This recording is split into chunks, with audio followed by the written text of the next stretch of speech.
I'm Scooter Pie, and I'd like to welcome you to a very special episode of Good Night with Scooter Pie.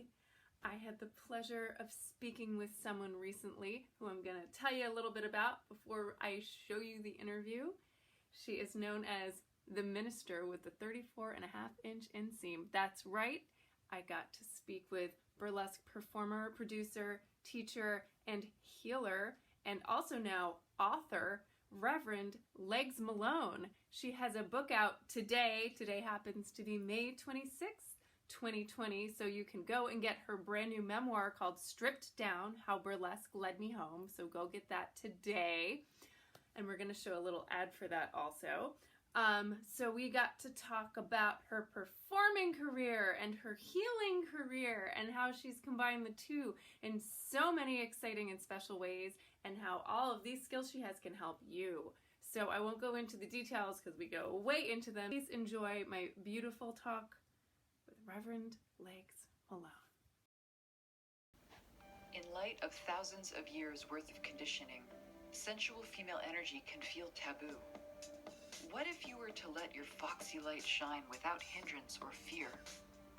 One of the many gifts of burlesque is how it allows beauty to be front and center.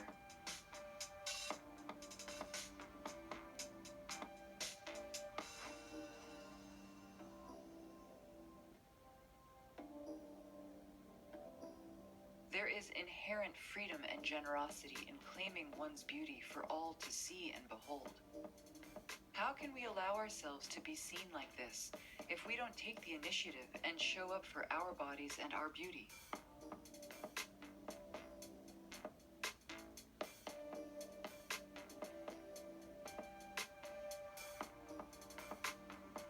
When we say yes to whatever action or pursuit sparks joy in our hearts, we create the conditions for unparalleled change and the reclamation of the truth that we are both worthy and ready to connect with a deep expression of love in our hearts and our lives.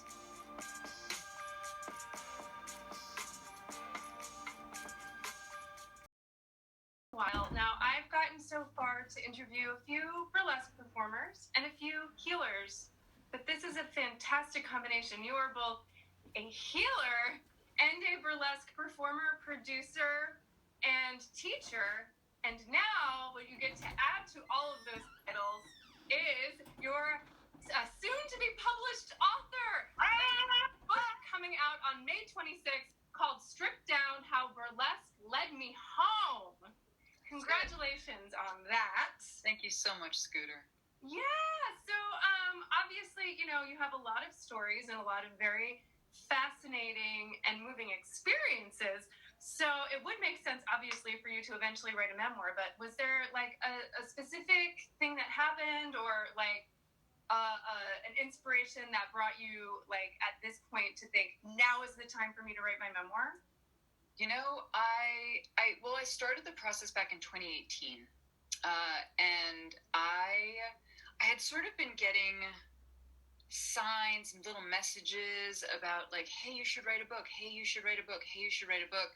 And, it's like the equivalent of like lying in bed at night and pebbles being tossed at your window. It's like, if that window was my aura, like little pebbles of people being like, hey, write a book. Hey, write a book. And I was finally like, you know what? Cool. I'm going to sure, I'll start. Let's see what happens. And, it started off as, part memoir, certainly, because I wanted to tell my story about how I got into burlesque and what my journey into this phenomenal art form has been. And then other stuff started to come up and out. And so I started calling it part memoir, part manifesto. Because for me, I'm happy to go into greater depth about this, burlesque, God, I don't even know what to call it. Burlesque, like, I don't even want to say broke me, because it didn't. It built me. It brought me smack up against stuff that I needed from my own personal evolution, but with so much love and so much community and so much supportive female energy that I had not really ever known in that way in my life growing up until when I stumbled into burlesque. So it was just sort of this like blah, blah, blah. Like, out tumbled a book. And so, yeah, it comes out on May 26th. I can't believe it.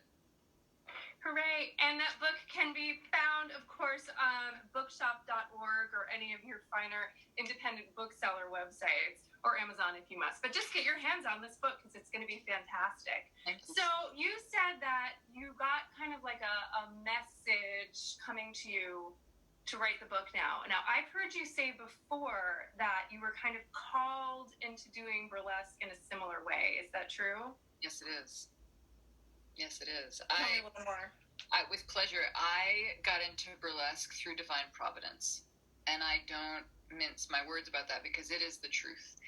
I found out about burlesque because a disembodied voice spoke into my ear while I was meditating. I was doing a guided meditation over a course of a weekend that was called Trust Your Vibes, and it was all about tapping into your own sixth sense and beginning to trust your intuition a lot more.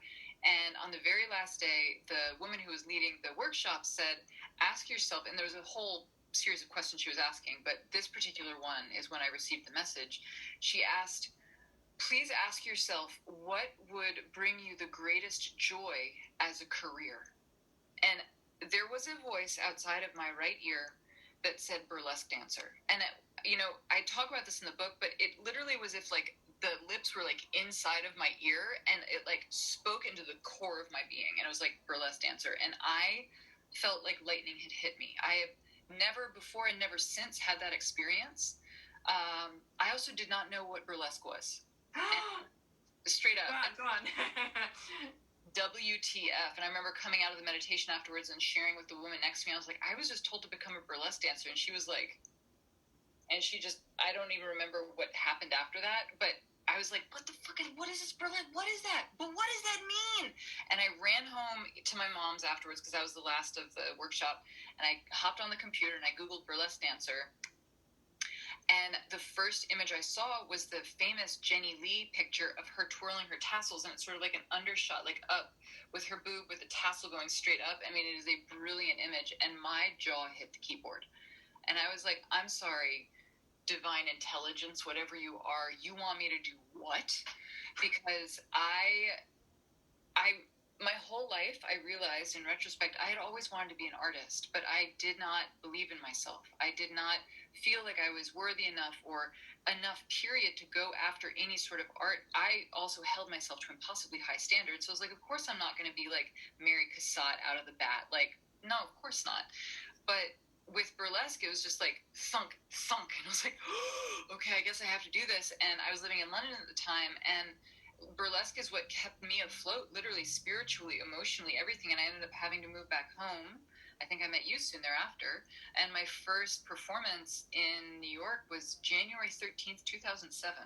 But Legs Malone was born in London at the Bethnal Green Working Men's Club in East London in 2006. So it was. So you had not been to any shows.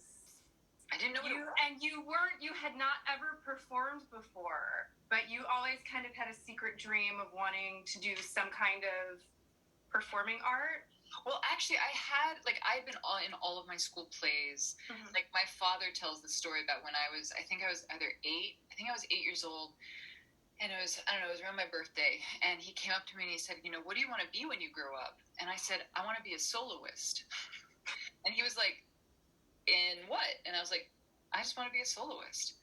And that, he told me that story many, many years later. And I was like, that makes so much sense. Because part of me always wanted to be on stage. I love being around people. I love connecting with people.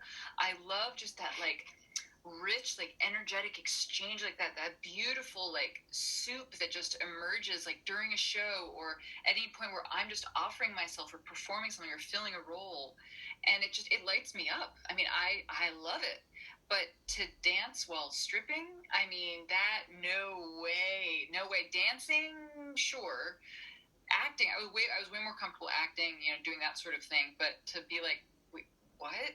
It was literally out of left field. So what kind of work were you doing before you became a burlesque performer? I was doing a lot of different things. My background is in art, specifically like art history. When I got into burlesque, I had just finished my master's degree in contemporary art with a focus in curating.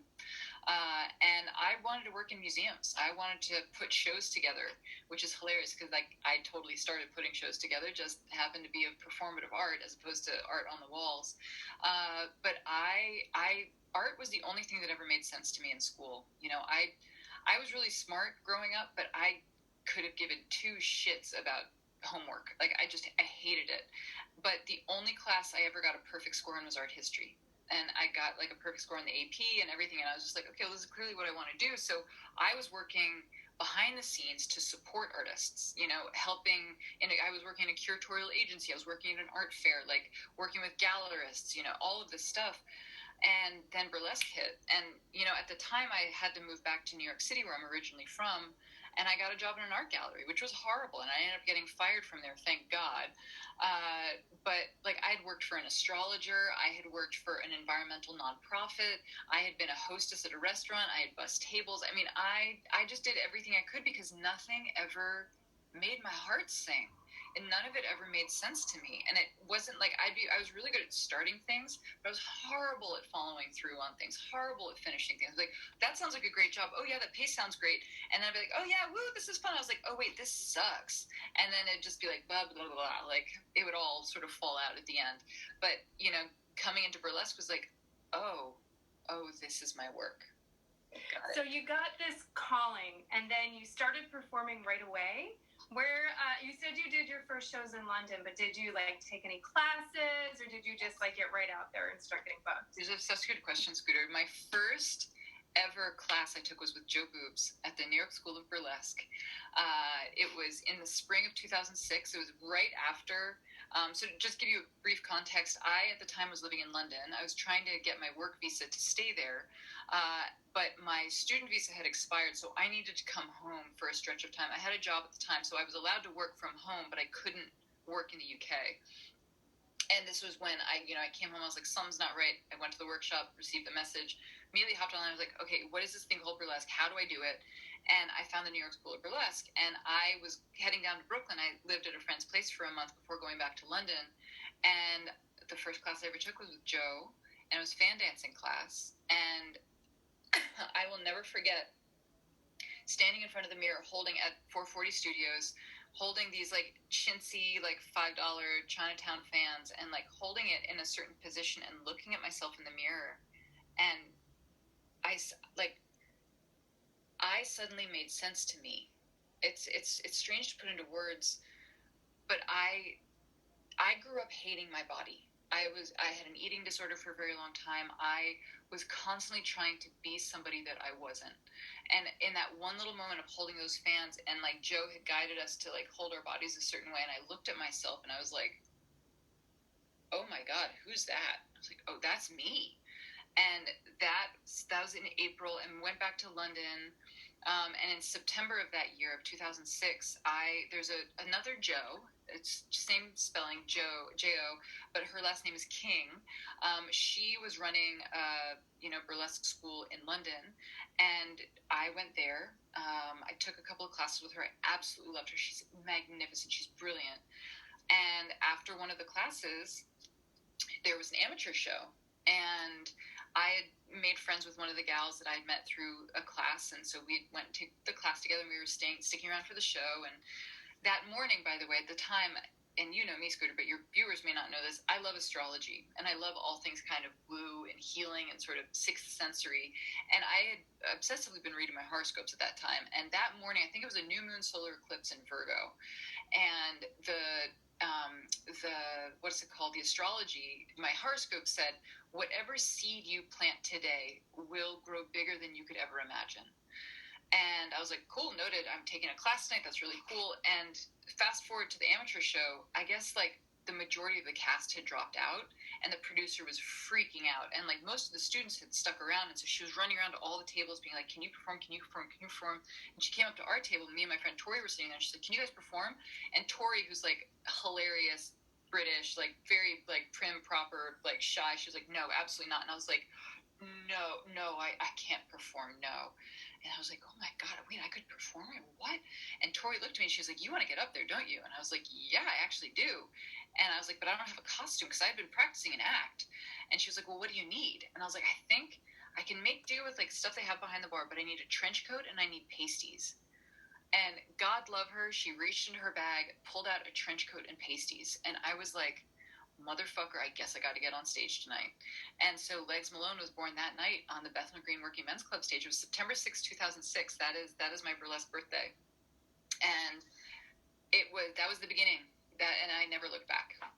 And isn't that great that you said you went from not feeling good about your body to having your name be Legs Malone and your tagline? Tell everyone your famous tagline. Yes, well, it has recently been updated. My original tagline was the girl with the 34.5-inch inseam, because that is my inseam. I actually later learned it's closer to 35 inches, but I was like, no, 34.5 is enough. But I am now the minister with the 34.5-inch inseam. So I actually want to say that I saw you perform before I even met you. It was at the Legs Malone show at the Old Galapagos, and I will always remember it. It was so striking. So I got there toward the end of the show, but the theme was transformation. And I know that you had recently shaven your head, and that became like a signature look for you. And I hadn't even seen you before. I'd heard of you.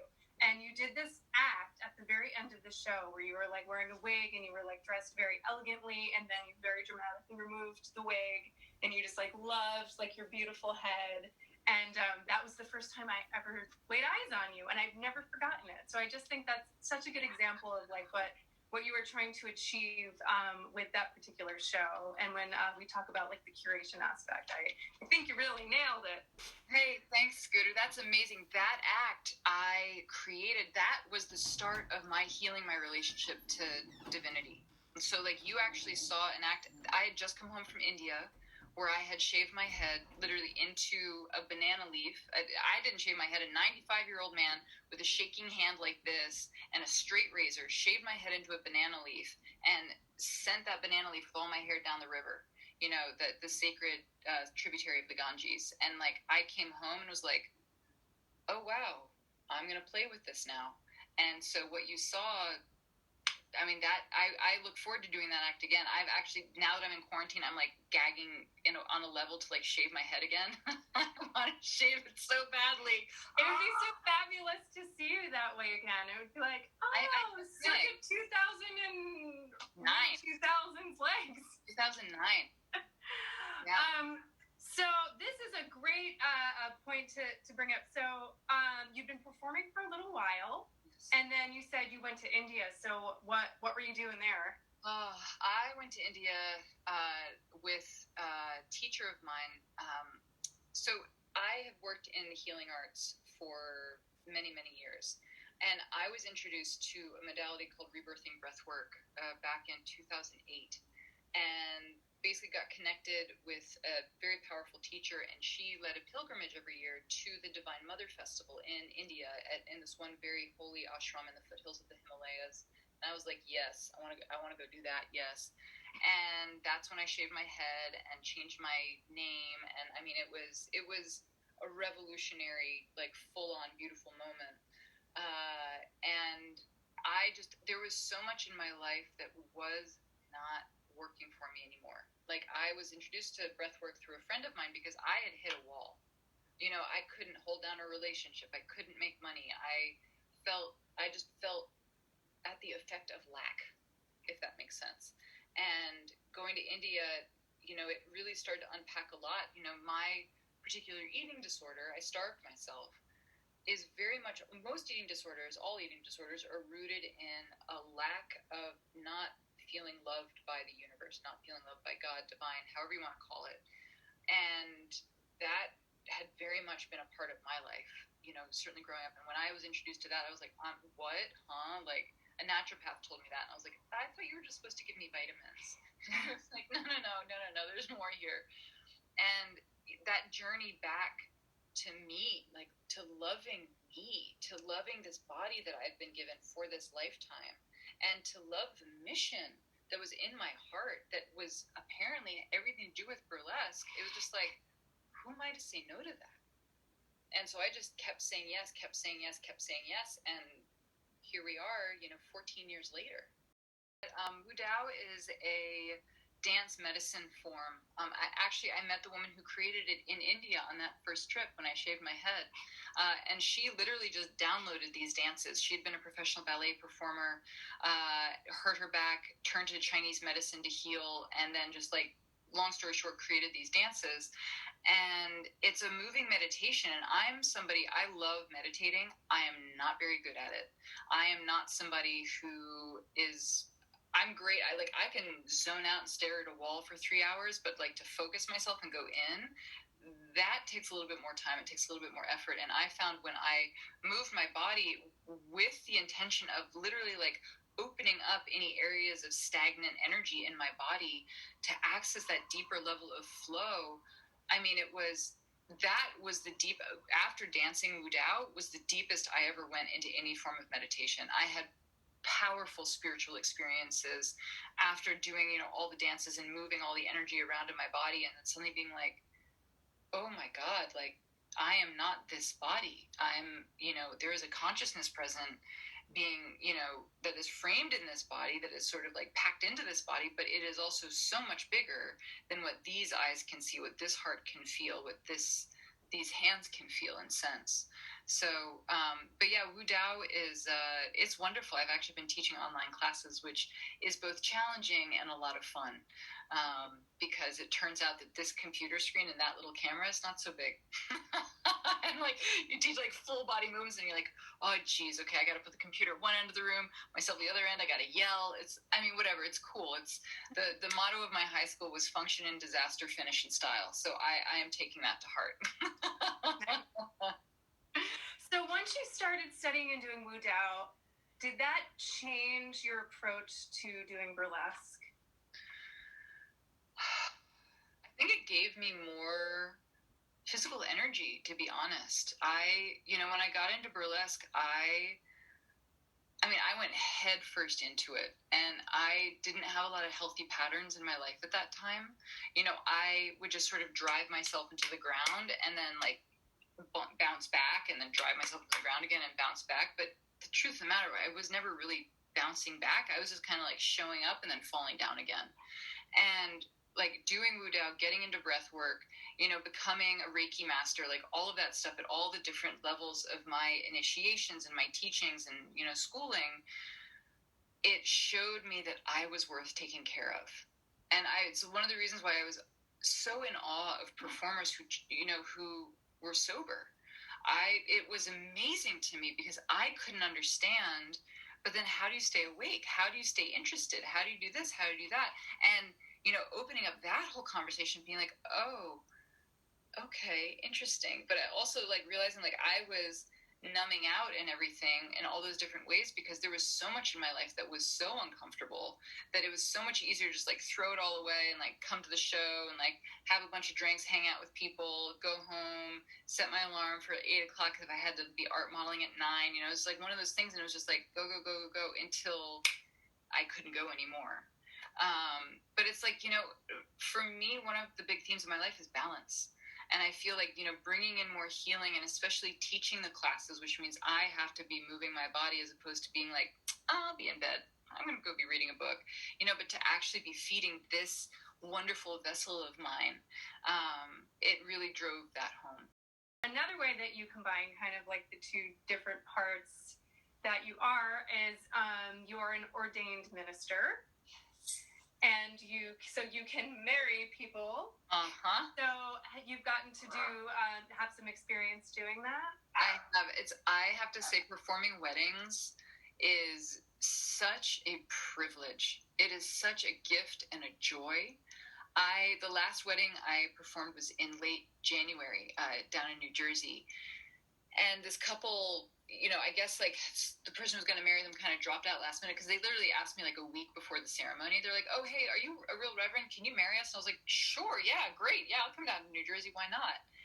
And I didn't know this couple. And yet as I was pronouncing them man and wife, like I was getting emotional. I mean, it's like to how do I put this? It's not just to bear witness to, but to hold space for and to be a hand in the process of a couple like creating that union is, I mean, it is such an immense privilege and such a joy. And it's just like the couple afterwards, I've married 3 couples so far, and I've counseled a bunch of others. And every single time they're like, "Oh my God, you did so amazing." I'm like, "No, you guys did amazing. Oh my God, this is so exciting." And it's like it doesn't. I mean, clearly I'm up there as the officiant, and we will have gone over the ceremony, we will have done everything, but it feels so much bigger. And it feels so immensely special. And, even being conscious of like the family members around, but even like the non-physical family members around, like ancestors, parents who have passed, grandparents who have passed, feeling them present too is just like, okay, cool. I'm holding some space for some really special people right now. It's just, it's incredible. And that it's something that I absolutely adore to do. And when you perform a wedding, are you dressed up as Legs? Well, not yet. I've asked all the couples because typically speaking, the bride wants to be the center of attention. If it's heterosexual wedding, the bride wants to be the center of attention. So I do not want to upstage. I don't want to, do anything. So what it's funny, like I've literally worn the same outfit to all of the weddings. It's black. It's like a floor length black strapless dress with a black blazer, and I'll wear like big earrings or something. It's like I want like a little splash of color, but I have yet to be asked to like show up in full drag. I trust it's coming though. I feel like it'll happen. Me too. Drawing from your vast experience, what's like you can just give like one suggestion, like one little practice or one little exercise that we can do to just, I guess, like feel better in some way? This is a beautiful question, Scooter. Thank you. So I'm actually going to say there's 2 things. Number 1, keep coming back to your breath. To literally remember to inhale. And like a big inhale, like your lungs go all the way up to your collarbone. And so to even like breathe all the way in and then just like let that exhale go, to come into a quieter space, especially if there's a lot of worry, stress, anxiety, lots of circular thinking. You kind of can't get out of like the cage of your own head. Number 1, to keep coming back to your inhale, to keep taking a breath. And number 2, I'm going to say it's a question, which is, are you willing to be gentle with yourself? Are you willing to be kind to you? I've been doing these broadcasts every day on Facebook Live and Instagram Live ever since the quarantine started. It's been over 2 months now. And the purpose of it, I call it quarantine self-care. The purpose of it is to be a reminder in people's day that they are worthy of taking care of. Especially for the folks who have been shown or taught that their needs don't matter as much as somebody else's, maybe their parents, a sibling, a partner, whatever. That programming tends to be very old. But within that, to wake up and practice what I love to call the NEDLOG rule, which is golden backwards. The golden rule says, do unto others as you would have done to yourself. The NEDLOG rule is do unto yourself as you would have done to others. So if you are somebody who tends to, always have be available for a phone call, be able to like hold space for somebody who's really going through something, are you willing to do that for yourself? And a lot of times that's a pretty steep learning curve for some people. And you know what? There's nothing wrong with that. If anything, what a blessing it is to be on that journey, to be on that path. Even if the learning curve's like that steep, you're on it.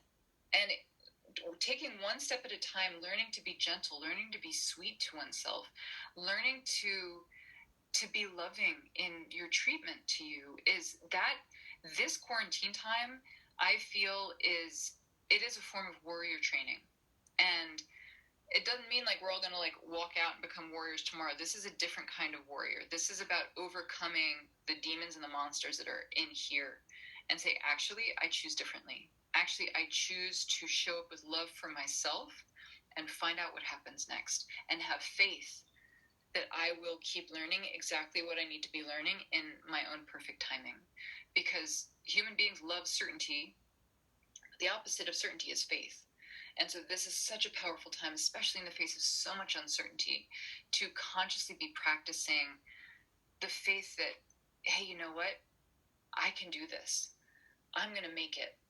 Yeah, it's not going to be cute, and the last thing I'll say is, because I know I'm talking a lot, do you know, my beloved Scooter, how a caterpillar turns into a butterfly? Do you know what happens?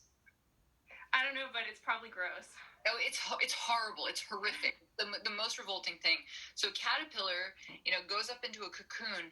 Its body liquefies.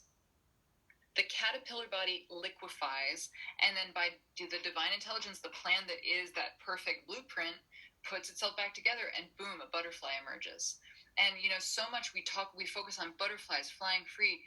People aren't really paying attention to or honoring the sacred process of literally cocooning up and liquefying in order to emerge the next higher harmonic of who you are meant to be. And I feel like, especially right now, quarantine is such a form of cocooning. That it's a really valuable sort of animal totem, I feel, to be walking with. To just, keep showing up for you. Keep doing what you can. And you know what? If you're falling apart, number one, that's okay. Number two, who do you want to be when you come out of this? What are you choosing to invest in? What are you choosing to let go of? Really taking time to spend time with you. That's really the magic, I feel. You mentioned that you are starting to do for people a 21-day self-care plan. Mm-hmm. Where can we find that, and how can we do it? You can go to my website, legsmalone.com, and click. There's a new tab that says Shop. Click on Shop, and it's in there, and it's free of charge. I am not charging for this 21-day thing. For as long as the pandemic is going on, it's free.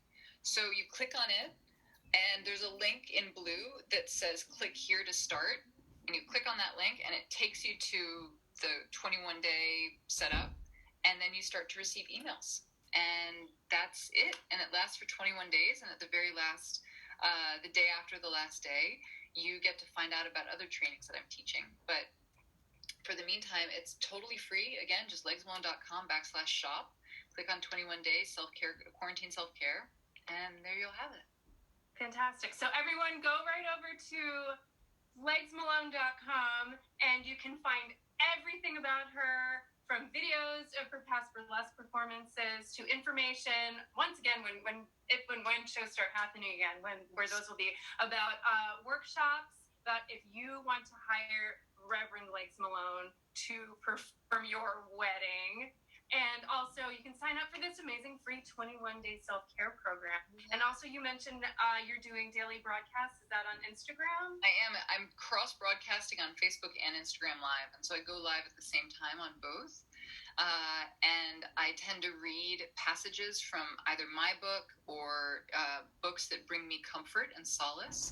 And then I do little card pulls I use a deck called Soul Support Cards by an artist actually from up here in the Berkshires. Her name's Deb Kaufman. She's brilliant. And they have little invitations on them. I like to treat them as seeds planted for the day. And the audience gets to choose which card I pull, and then I just talk about it. And I love what it's become. So yeah, that's every day at noonish, because sometimes I can't do noon sharp, so it's noonish on my Legs Malone channels. So on Instagram and Facebook, we just look for Legs Malone, and there you are. On Instagram, I am Rev Legs Malone, and on Facebook, because Facebook will not let me be called Legs Malone in my personal page, I am Alexandra Malone, but literally it's A Legs Andra Malone. So that's where you can catch it. So, and you mentioned that you wanted to read us a couple of lines from the book. Would you? I would love to if we have time. I know. Yes. I love talking. I don't know if you know this about me. No, this is fantastic. I love when I interview people and they just talk. It's like, yes, more you, less me. Oh, brilliant. So this is the PDF. I do not have the hard copy of my book yet. They should be getting here in the mail any day now. But this is the manuscript. And I am going to, there's a little... hello, Helen. And my cat Helen is joining for this. I'm just going to read one little paragraph from the end of my introduction. Hi, Helen. Okay. It says, burlesque brought me up against many truths of freedom, of agency, and of the practice of unconditional love for my community and myself. What I was thoroughly unprepared for was how it brought me home to love. Burlesque provided me with the conditions to bring the forces of divinity and love into the core of my being. My burlesque family showed me that my beliefs around power, limitations, and judgment were untrue. I was brought to my knees on more than one occasion as I realized how limited and self-negating many of my beliefs were. I am so grateful for the fearless love that this form and my community showed me.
Thank you for joining me for this exciting episode of Good Night with Scooter Pie.